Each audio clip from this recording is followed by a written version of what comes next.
The Emerald Tiderunner cleaves through mist-shrouded waters, its emerald sails straining against capricious winds. For 3 days, an unseen menace has stalked the deck, shadows creeping like a malevolent fog. An eerie silence grips the once lively ship, broken only by creaking timbers and the wind's mournful whispers. 3 crew members have vanished without a trace, leaving behind a growing miasma of dread. In the bowels of the Emerald Tiderunner, Captain Jelani prowls his dimly lit quarters. The floorboards creak beneath his restless feet, a counterpoint to the ship's ominous groans. Scattered across his ornate table, maps and charts rustle in the stuffy air, their secrets untouched. The captain's gaze, hard as the iron of his ship's hull, is locked onto 3 figures before him. Gnarly, lithe and watchful, Crothar, a mountain of coiled muscle, and Valeria, her eyes glinting with barely contained power. They stand motionless, their shallow breaths and the hiss of the failing lantern the only sounds breaking the suffocating silence. Shadows dance across their taut expressions, painting a chiaroscuro of anxiety and determination. In the guttering light, the weight of their unspoken fears hangs heavy, thick as the sea mist that clings to the ship's decks above. We can't afford to lose any more of our crew to this unseen menace. I need you 3 to get to the bottom of this eldritch mystery. Bart and I will keep the crew from descending into panic, but you must uncover what dark forces are at play here. We'll get to the heart of it, Captain. But where do we begin? It's as if we're chasing shadows themselves. We start where all good hunts begin, at the source. We'll scour their quarters, question the crew. Someone must have seen or heard something.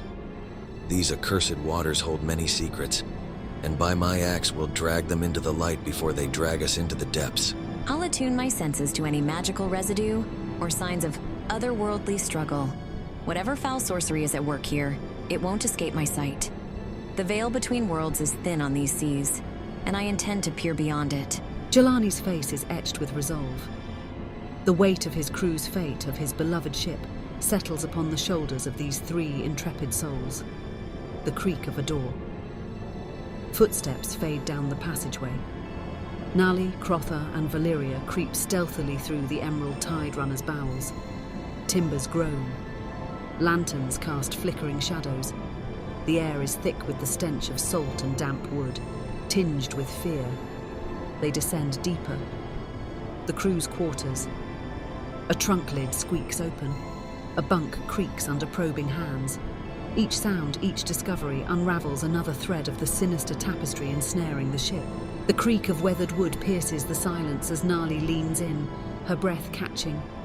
Her nimble fingers trace the contours of a crew member's bunk, each touch a whisper in the gloom, a sharp intake of breath. Nali's expert gaze falls upon something unusual. A small, jagged mark mars the wooden frame, its edges rough and alien. The mark seems to absorb the feeble lantern light, a void in the grain. It defies Nali's vast experience, mocking her years of adventuring with its sinister uniqueness. Her heartbeat quickens, audible in the oppressive quiet. What cruel implement carved this enigma? What dark force left its signature here, in the heart of their sanctuary? As Nali's fingertips hover over the mark, a chill crawls up her spine. By the rogue's fortune? Look at this. It's faint, but it's definitely not natural. This mark? It's not from any creature I've ever encountered, and I've seen my share of beasts. In the dim confines of the crew's quarters, Nali's deft hands disturb the musty bedding. A sharp intake of breath cuts through the silence. Her eyes widen, fixed upon a faint, unnatural mark etched into the wood beneath. A low growl rumbles in Crothar's throat. His battle-honed senses prickle as his gaze sweeps the shadowy room. There, barely visible in the guttering lamplight, he discerns a pattern. More marks, forming a trail that leads ominously towards the cargo hold. There's more. A trail leading to the cargo hold. Whatever unholy beast made these, it's made its lair in the belly of our ship. The air thickens with tension. Valeria's eyes flutter closed, her lips moving in a silent incantation. Her fingers paint glowing symbols in the stale air, leaving ephemeral trails of arcane light. A shimmering aura of eldritch energy envelops her. pulsing in rhythm with the ship's creaking timbers. I sense it. An enchantment lingers here like a foul stench. It's faint, but unmistakable. Dark magic has been worked in these halls, my friends. We face no ordinary foe. Creaking hinges pierce the silence as the trio descends into the cargo hold's cold, dark maw. The temperature plummets, breath mists in the air. Shadows dance and slither in the feeble light, alive with malevolent purpose. Drip, drip, drip. Water's eerie rhythm echoes through the gloom, a liquidy metronome counting down to... What? The air thickens, heavy with the stench of damp wood and something else. Something rank and alien. Over here. There's blood. Fresh blood. Floorboards creak. Crothar crouches. His calloused fingers trace a viscous, dark stain. Fresh indeed. This horror was wrought no more than a day past. We draw close to our quarry, my friend. Steel yourselves. Crothar's grim visage tells a tale of fresh horror. Valeria's eyes blaze with eldritch fire, sensing malevolence thick as fog. Deeper they delve. The presence grows stronger with each step. I can feel its malevolence, pressing against my mind. We must tread carefully. Whatever we face is both powerful and utterly alien to this world. A body, ravaged. Flesh torn by savage claws. Dead eyes, staring into the void of eternity, forever fixed on unseen terrors. Nali recoils, horror etched on her face. By all the gods, what manner of abomination could have wrought such carnage? This is no work of any natural creature. We face something far worse, a horror from beyond the veil of our world. We must report this to the captain at once, and we must prepare ourselves, both physically and spiritually. For I fear this grisly scene is but a prelude to the true terror that awaits us. They ascend, burdened by their discovery. The Emerald Tiderunner sails on, shrouded in mist and mounting dread.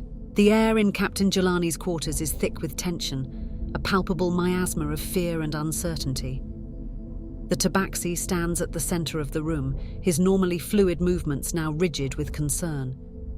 His weathered hands grip the edge of a table strewn with charts and maps, knuckles white against his fur. The feline eyes of the captain, usually twinkling with mischief, now burn with an intensity that could pierce the stoutest armor.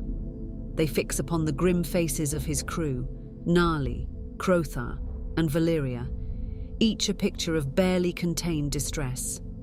The weight of their gruesome discovery hangs over them like the blade of a guillotine, threatening to sever the last threads of their composure.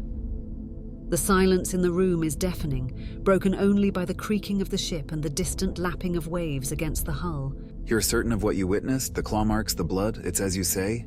Aye, Captain. There's no room for doubt. Whatever slaughtered that poor soul, it's not of this world or any I've known. In all my years of skulking in shadows, I've never encountered anything like it. The savagery of those wounds, the lingering stench of dark magic. Time is of the essence, Captain.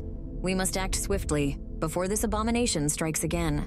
As Jelani opens his mouth to speak, his words carefully measured against the gravity of the situation, fate intervenes. A sharp, urgent rap at the door slices through the tension, causing all heads to whip towards the sound. The interruption hangs in the air, a harbinger of more troubles to come as the occupants of the room exchange wary glances. The tension in Captain Jelani's quarters is suddenly shattered as the door flies open, admitting a whirlwind of nervous energy in the form of Bartholomew Bart Brassbeard. The ship's first mate, usually a picture of jovial composure, now stands before them, his face a canvas of worry and urgency. Captain, we have a situation on our hands. 2 more of the crew have vanished into thin air. Last seen heading into the cursed hold. Bart, keep the crew from descending into panic. Tell them we're handling this mess and double the watch. We can't afford to lose another soul to this thing. Aye, Captain. I'll see it done. Right then. Let's get to the bottom of this infernal mystery before it's the death of us all. The resolve in Jelani's eyes is almost palpable, a stark contrast to the fear that had momentarily clouded them.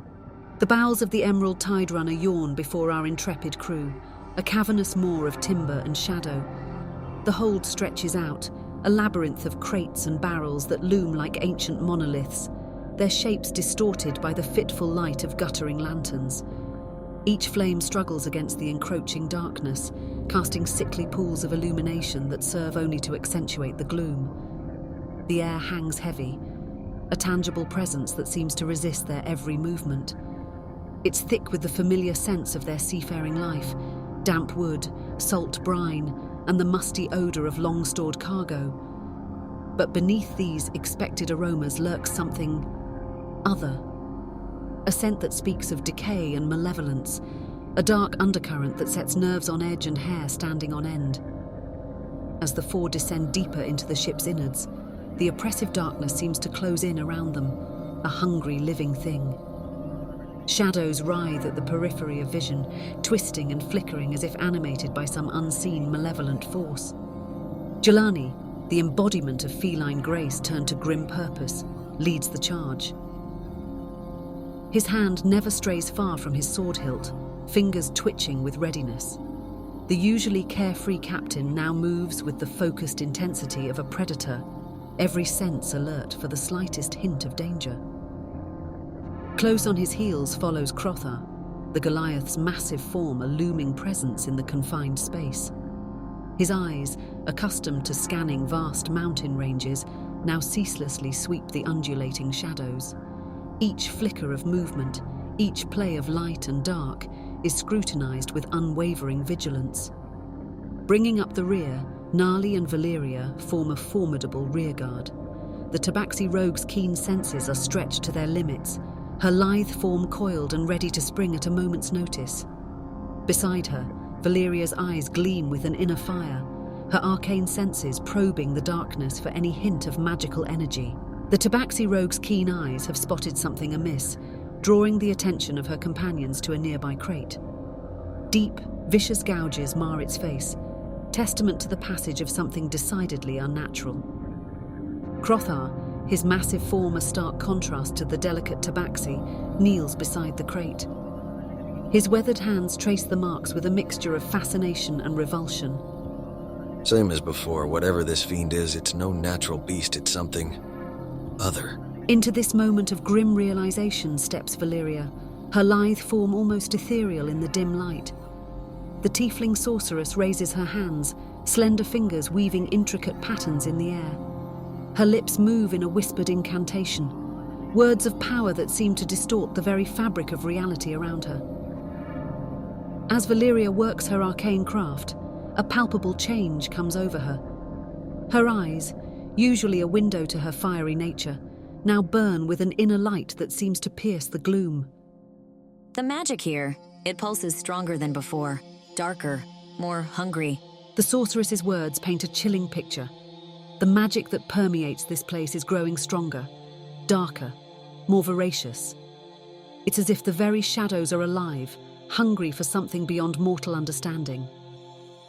But before the full import of Valeria's revelation can sink in, the air is rent by a sound that chills the blood and freezes the soul. A scream, raw and primal, shatters the eerie silence of the hold. It's a sound of pure terror, of mortal agony, that seems to echo from the very depths of nightmare. The darkness parts before our heroes, revealing a scene of unspeakable horror. The salt-stained planks of the hold now bear witness to another act of savagery. A crew member lies sprawled across the deck, their lifeless form a grotesque canvas of violence. The wounds that mar the body are even more vicious than before, each gash a testament to a frenzied, inhuman rage. Enough, this madness ends now by all the gods of the sea. Captain, I don't believe we're dealing with a mere creature. This magic, it's too potent, too purposeful. You mean to say we've a magic wielder among us? Some dark sorcerer hiding in our very midst? Or something that was never meant to tread the decks of mortal ships at all. As if summoned by their grim speculations, the sensation of being watched intensifies. The shadows seem to press closer, hungry eyes lurking just beyond the feeble reach of their lantern light, observing their every move with predatory intent. Stand back. I'm going to attempt something dangerous. The air crackles with tension as she begins to weave her spell, her hands dancing through an intricate tapestry of arcane gestures. The very atmosphere seems to thicken with eldritch potential as she chants in a tongue both ancient and terrible. As the spell reaches its crescendo, reality itself seems to waver. A faint outline shimmers into existence, a figure vaguely humanoid in shape, but twisted in ways that defy description. Crothar's battle cry shatters the spell of fear that has gripped them. His voice, a roar of defiance against the unknown, galvanizes the group into action, but their adversary proves too swift. The spectral figure moves with unnatural speed, darting towards freedom with our heroes in hot pursuit. Blast it all! It slipped away again. It's beyond the range of my spell now, but it was here, watching us, studying us. And now it knows we're hot on its trail. The hunter becomes the hunted. The hunter has indeed become the hunted, but the rules of this deadly game remain shrouded in mystery. They face an enemy unlike any they've encountered before, an invisible predator, a wielder of magic as black as the depths of the ocean itself. The weight of their chilling discovery hangs heavy, like a shroud of impending doom. Jelani, Crothar, Nali, and Valeria stand in a tight circle, their eyes locked in a silent exchange that speaks volumes. The time for deliberation has passed. Now is the moment for decisive action. We must sound the alarm, alert the crew to this unseen menace. And then, my friends, we end this eldritch nightmare once and for all. The scene shifts abruptly, transporting us to the sun-drenched deck of the Emerald Tiderunner. Here we find Bart Brassbeard, a figure of stoic reliability amidst the growing chaos. His weathered hands grip the ship's wheel with the familiarity of a lifelong sailor, while his keen eyes scan the horizon for any sign of trouble. As Jelani and his team approach, Bart's posture stiffens, his expression etched with grave concern. Bart, we face a dire situation. There's a presence aboard, something that cloaks itself from mortal eyes. It's already claimed 3 of our own. By the bristles of my thrice-cursed mustache, what would you have me do, Captain? Keep every soul aboard on high alert. Double the watch and see that not a man or woman goes unarmed. We're about to hunt this abomination down. Bart's reaction is a study in barely contained shock. His hand moves instinctively to the hilt of his cutlass, a reflex born of years facing the perils of the sea. But this threat is unlike any he's encountered before, and the gravity of the situation is not lost on the seasoned sailor. All hands on deck, you bilge rats! We've a demon in our midst. Stay sharp, stay armed, and by the gods, stay alive. The captain and his team are on the hunt. The Emerald Tiderunner's lower decks have become a maze of shadows and whispered terrors. Through this labyrinth of creaking timber and salt-stained planks, Jelani leads his intrepid band. Crothar, Nali, and Valeria follow in his wake, their weapons drawn and senses straining against the oppressive gloom. With each step deeper into the ship's bowels, the very air seems to thicken, becoming a tangible presence that presses against skin and spirit alike. The stench of decay mingles with the acrid tang of dark magic, an assault on the senses that speaks of horrors beyond mortal ken. Our heroes can feel the weight of an unseen gaze upon them, a malevolent presence that lurks just beyond the feeble reach of their guttering lantern light. There's something down here, something ancient and hungry. I can feel its gaze upon us. Keep your wits about you. In these shadows, death could come from any quarter. Wait, I've had an epiphany. Captain, are you familiar with the incantation of fairy fire? The tiefling sorceress has been struck by a moment of inspiration, her eyes alight with arcane fire as she turns to her captain. Jelani's response is immediate, understanding dawning in his eyes as his hand moves instinctively towards his component pouch. By the gods, of course, if our eyes deceive us. Then we shall force the truth into the light. The air crackles with potential as Jelani begins to weave his spell. His hands dance through the stagnant air, tracing patterns of eldritch power as he chants words of ancient might. In response to his call, a shimmering mist begins to fill the corridor. This ethereal light clings to every surface like a second skin, revealing truths hidden from mortal eyes. As the fairy fire takes hold, reality itself seems to waver and shift. The invisible becomes visible, but what materializes in the shimmering light is far worse than our heroes could have imagined. Not one, but 2 creatures appear before them, their forms so twisted and grotesque as to defy description. Sea hags, I should have known. the bane of sailors and scourge of the deep. These are creatures of nightmare made flesh, their very presence an affront to the natural order. The sea hags respond to their unveiling with a hiss that seems to freeze the very air. It's a sound that reaches beyond the physical, chilling the marrow and clutching at the soul with icy fingers of primal terror. Their eyes, pools of ancient malice, fix upon our heroes with predatory intent. In a heartbeat, the tension snaps. The hags lunge forward, their twisted forms propelled by an inhuman hunger.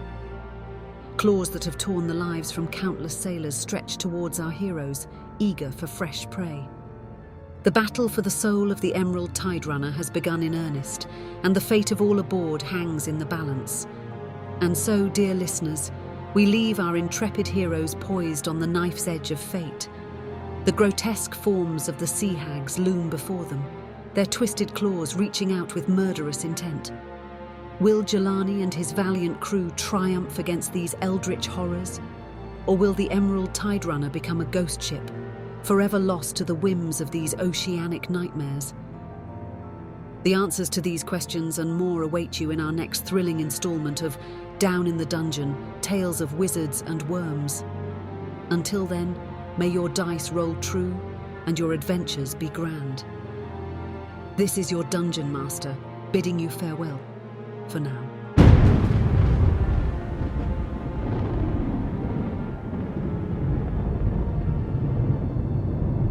Brave adventurers, your journey through the realms of Ethoria has only just begun.